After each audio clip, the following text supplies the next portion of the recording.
आज मैं आपसे बात करूंगा कि सिर्फ भ्रष्टाचार अक्सर हम देखते हैं कि पुलिस डिपार्टमेंट में ही सब लोग बताते हैं। लेकिन ऐसा नहीं है कि भ्रष्टाचार सिर्फ पुलिस डिपार्टमेंट में है। पुलिस डिपार्टमेंट में तो भ्रष्टाचार है ही है, लेकिन न्याय के मंदिर कहे जाने वाले अदालतों में भी भ्रष्टाचार कम नहीं है। मैं जिला बिजनौर उत्तर प्रदेश का रहने वाला हूं और मेरा एक मुकदमा यानी कि केस जिला अदालत बिजनौर में चल रहा है। किस तरह का भ्रष्टाचार जिला अदालतों में होता है ये मैं आपको बताता हूं। जिला अदालतों में तारीख के नाम पर जब आपकी सुनवाई होती है तो अगली सुनवाई के लिए आपको पैसा देना होता है, यानी कि अगली तारीख जब आप लेंगे तो पेशकार महोदय या स्टेनो स्टाफ या जो भी कोर्ट के कर्मचारी हैं जिसको एक आदरणीय और जिम्मेदार अधिकारी समझा जाता है, वही लोग तारीख के नाम पर और अन्य तरह काम के वो कई तरह से पैसे वसूलते हैं।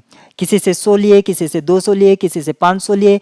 इस तरह छोटे छोटे चीज़ों के लिए वो आपसे पैसे लेते हैं और इसमें गरीब जनता इस तरह से फंसी हुई है जैसे दलदल में एक मगरमच्छ फंस जाता है या हाथी फंस जाता है। ये सिर्फ वही लोग नहीं करते हैं, एडवोकेट और इनकी अच्छी साठगांठ होती है। ये एडवोकेट अपना रुतबा दिखाने के लिए और अपने कई तरह के छोटे मोटे काम करवाने के लिए इस तरह के पेशकार या जो भी स्टेनो स्टाफ होता है उनको पैसा खुद भी देते हैं और जो वहाँ आए हैं न्याय पाने के लिए उनसे पैसा दिलवाते हैं, जिसका भारी असर पीड़ित की जेब पर पड़ता है। ऐसा नहीं है कि जज महोदय या जो भी वहाँ पर पीठासीन अधिकारी होते हैं उनको इस बात का पता नहीं होता है। हर एक ट्रायल कोर्ट या जो भी कोर्ट होती है उसी के साथ उनका चैम्बर अटैच होता है। पैसे की डिमांड इतनी जोर से की जाती है कि चैम्बर में साफ जज साहब सुन सकते हैं। जज साहब की मौजूदगी में भी वो पैसा लेते हैं। आप यहाँ पर समझ सकते हैं कि जज साहब के खाने पीने का खर्च और उनको अपना रुतबा जो एक तरह से बना के रखना है, वो सब काले कारनामे की जो कमाई है ये सब मिल बांट के खा रहे हैं। इस तरह आप यहाँ पर पाएंगे कि न्याय पाना एक जिला अदालतों में कितना मुश्किल हो गया है।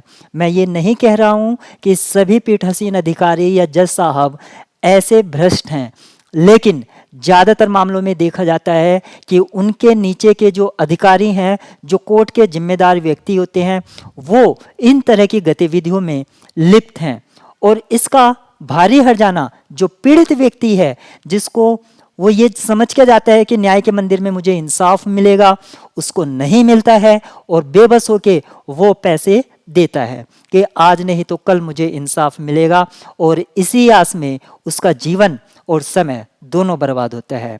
मैं आपसे गुजारिश करूंगा कि इस तरह अगर कोई तारीख के नाम पर या जैसे सर्टिफाइड कॉपी निकालने के नाम पर आपसे पैसा मांग रहे हैं तो वो पैसा ना दें।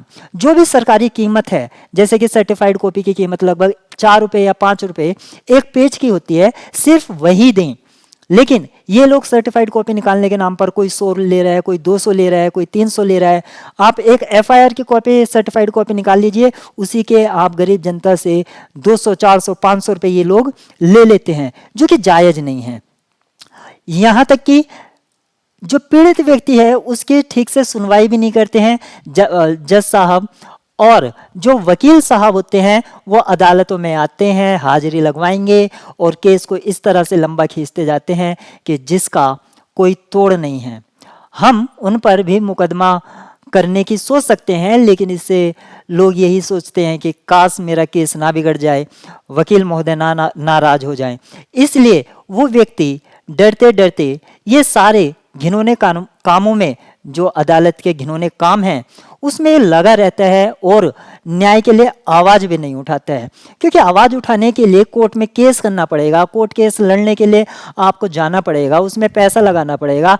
इतनी सारी समस्याओं को वो गरीब आदमी कैसे झेलेगा।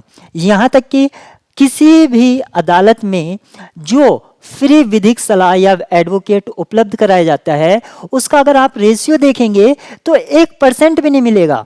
1% भी। अगर 100 केस दर्ज हो रहे हैं तो उसमें आप पाएंगे एक को भी फ्री वकील नहीं मिलता है। ऐसा क्यों है? क्योंकि ये लोग चाहते ही नहीं है कि लोगों को न्याय मिले। तो आप जनता जागरूक हो और किस तरह से फ्री वकील ले सकते हैं, किस तरह से केस को खुद भी लड़ सकते हैं, किस तरह अपना केस खुद फाइल भी कर सकते हैं। अगर इस तरह की कोई भी जानकारी आपको चाहिए तो आप मेरे से संपर्क कर सकते हैं।